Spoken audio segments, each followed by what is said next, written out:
Before the MCs and rappers took over hip hop, it was all about the DJs. People came out to see them make the magic happen. The MCs and rappers back in the day was nothing more than just hype men for the DJs. That's all they were. They just didn't even take their rhymes seriously, but just nursery rhymes over break beats. Not to take it seriously, just chants, just to motivate the crowd and keep the party going.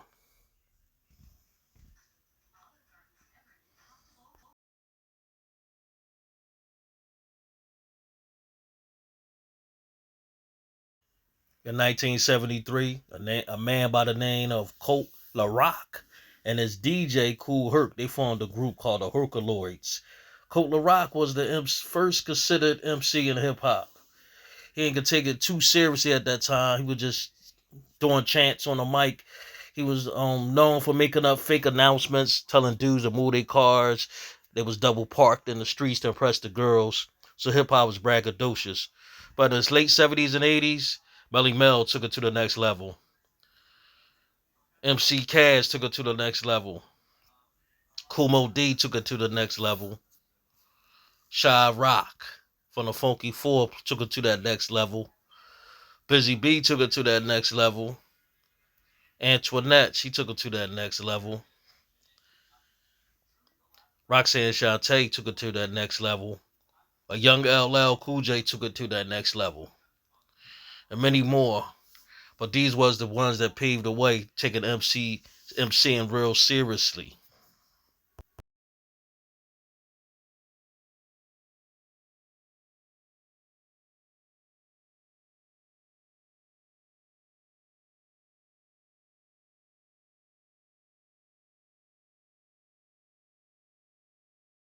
Hip hop started out as groups, anywhere between two to mostly three MCs.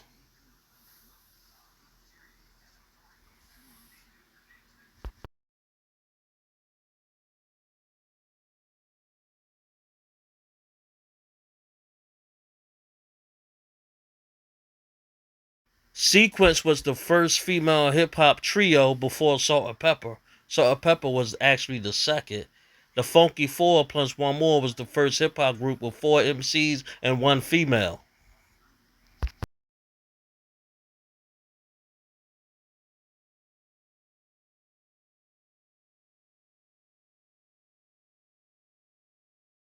But Curtis Blow would change all that, being the first solo MC, reigning for 10 years, had an album every year from 1980 to 1989. And also right behind him, LL Cool J, being the first solo MC with the longest lasting rap career from 1985 to now.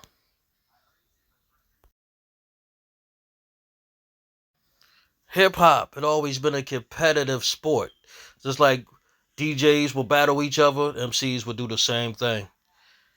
But the streets and the party crowds was always the judge every single time. Back in the day, hip hop was called rap. And rap and MCing is two different things. Rap is something you do, just putting words together and rhyming. MCing is all about the art form and moving the crowd. That's what it stands for. But let's talk about rapping. What is the definition of rap? What does it mean to rap? Rap is what an MC does as part of the hip hop culture. Simply, it just means to talk. Back in the 60s is when it started with street ebonics, street gangs. The slang came from that. It also came from a back in the day music era of jazz. Taking the English language and flipping it, words like can you dig, funky, groovy, crib would stand for your house, slick, words like that. Every culture they had their own language and ways of saying different things. But in black culture, we are the masters of dialect. When God was talking to the prophets and other holy books, that was a form of rapping. When the prophets were talking to the people, that was a form of rapping.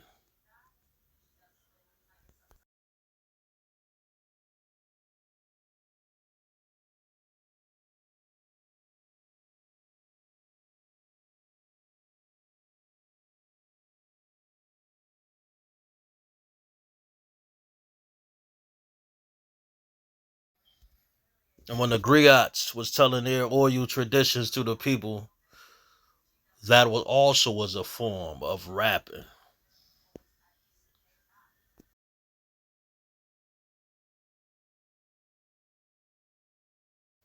But let's start with the ones who really started the groundwork and foundation of hip hop.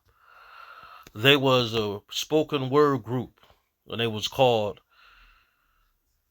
the Last Poets from Harlem. Speak street poetry over drums like the days of the past with history of our ancestors and what was going on today's in our society of the day's time. Gil Scott Heron paved the way for the Last Poets. He was a jazz poet known for "The Revolution Will Not Be Televised," delivered over a jazz soul beat. Now, what does the Last Poets and hip hop has to do with each other and Gil Scott Heron? Is all about the expression, speaking the truth with substance in a poetry form. Sometimes it rhymes, sometimes it don't have to rhyme. Sometimes it could be a cappella over musical instruments. Does it sound familiar? Spoken word is the essence of hip hop, and his hip hop culture is made up of freedom of speech, with words deep from the soul, with no limits, and topics of every matter.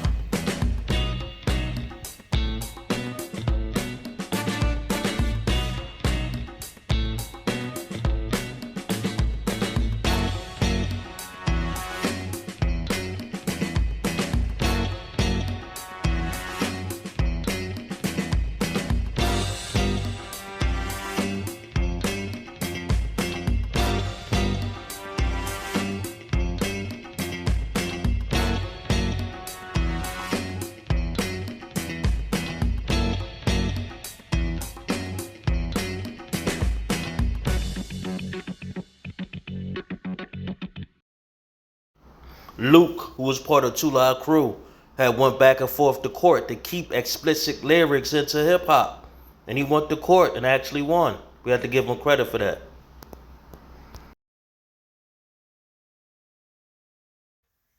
And what did the hip hop legends give us for back in the day? They gave us timeless music because the music they were sampling from was timeless music.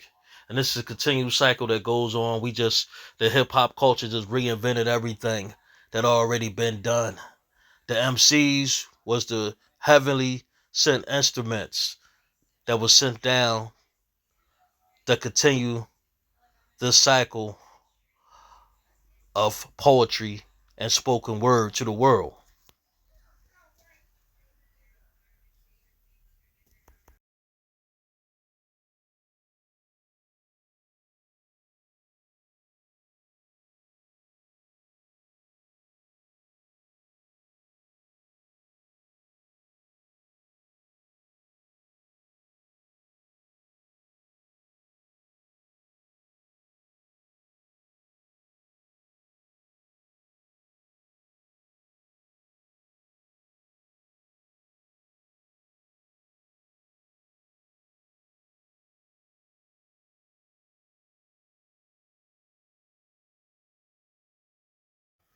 The underground is what keeps hip hop alive. It always what kept hip hop alive. That's where it came from.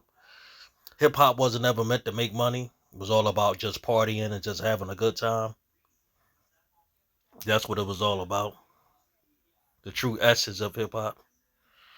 So as the DJs continue to make the magic happen,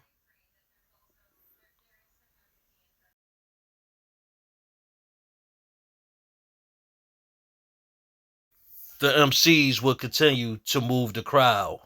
But just know the difference between rapping and MCing.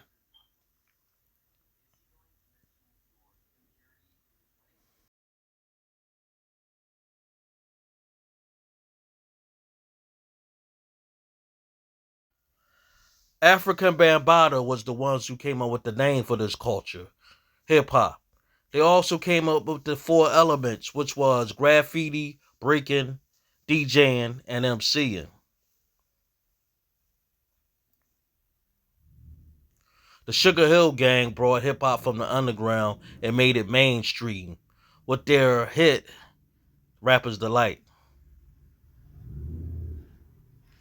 The Funky Four plus one more was the first rap group to get signed to a major record label, and was the first ones to appear on Saturday Night Live. And they had the classic song in the streets known for "That's the Joint."